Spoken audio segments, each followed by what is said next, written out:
Hello, bachcho. Let's see this question. The question says, which term is used for no religious discrimination on the basis of religion?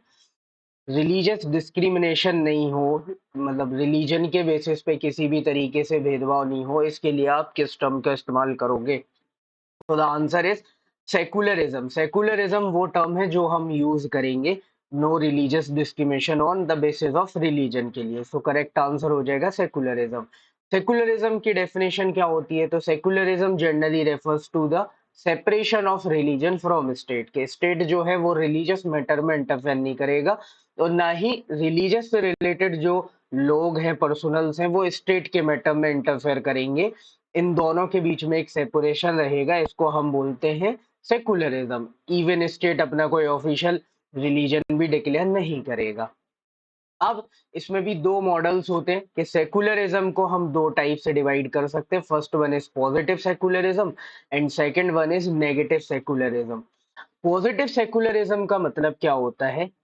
ये generally जैसे भारत जैसे हमारा जो देश है, ऐसे देशों में बहुत ज्यादा इम्पोर्टेंट हो जाता है। क्यों हो जाता है? क्योंकि हमारे देश में बहुत सारे डाइवर्स लोग रहते हैं, बहुत सारे डाइवर्सिटी हमारे देश में।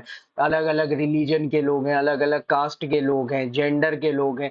तो उन सब एक साथ मिलके रह सके, उसके लिए ये कंसेप्ट इम्पोर्टेंट हो जाता है। तो पॉजिटिव सेकुलरिज्म क्या बोलता है कि जैसे बहुत सारे रिलीजन है, तो हम सारे रिलीजन्स को इक्वली ट्रीट करेंगे, पहली चीज। दूसरा क्या है कि अगर उन रिलीजन में कोई भी प्रैक्टिसेस ऐसी चल रही जो सोसाइटी के लिए हार्मफुल हो सकती हैं या देश के लिए हार्मफुल हो सकती है, तो फिर उस टाइम पे गवर्नमेंट उनमें इंटरफेयर कर भी सकती है और उसमें रिफॉर्म लाएगी। तो यहाँ पे गवर्नमेंट इंटरफेयर करेगी, हर टाइम नहीं करेगी, लेकिन उस पर्टिकुलर रिलीजन या उसकी प्रैक्टिसेस में इंटरफेयर करेगी रिफॉर्म लाने के लिए, सो दैट जो इंडिविजुअल्स हैं उनके फंडामेंटल राइट को अफोर्ड किया जा सके, कि ऐसा ना हो रिलीजन की वजह से उनके दूसरे फंडामेंटल राइट जा रहे हो। जैसे अगर हम बात करो मंदिर में टेम्पल एंट्री की बात होती है, तो जैसे आपने देखा बहुत सारे टेम्पल्स ऐसे होते थे जिनमें वोमेन्स की एंट्री नहीं होती थी, या कुछ दरगाहें ऐसी थी जिनमें वोमेन्स की एंट्री नहीं होती थी।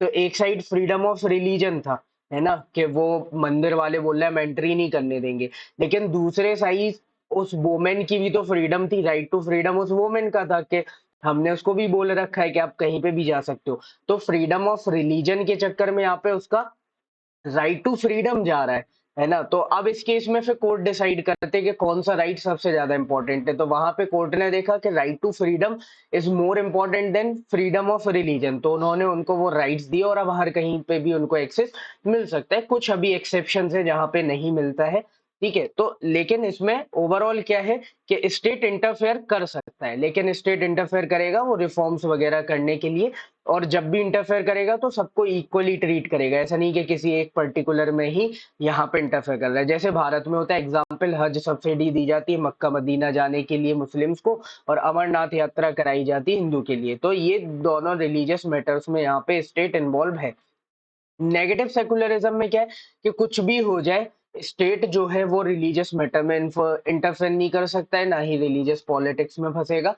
और जो रिलीजन से रिलेटेड लोग हैं, जो वहाँ के लीडर्स वगैरह, रिलीजियस लीडर, वो किसी भी तरीके से स्टेट के जो मैटर्स हैं उसमें इंटरफेयर नहीं करेंगे। एग्जाम्पल के लिए जैसे फ्रांस का मॉडल हो गया, कि इसमें जो सेकुलरिज्म है वो इस तरीके का है कि आप पब्लिक प्लेसेस पे इवन रिलीजियस सिंबल्स भी नहीं दिखा सकते। जैसे हम गले में माला पहन लेते हैं, हाथ में कुछ पहन लिया, तो ये सारी चीजें भी वहां पर नहीं अलाउड है। अगर ये भी कर रहे हैं तो उसको भी अनसेकुलर माना जाता है। तो ये दो मॉडल्स हैं सेकुलरिज्म के, पॉजिटिव और नेगेटिव।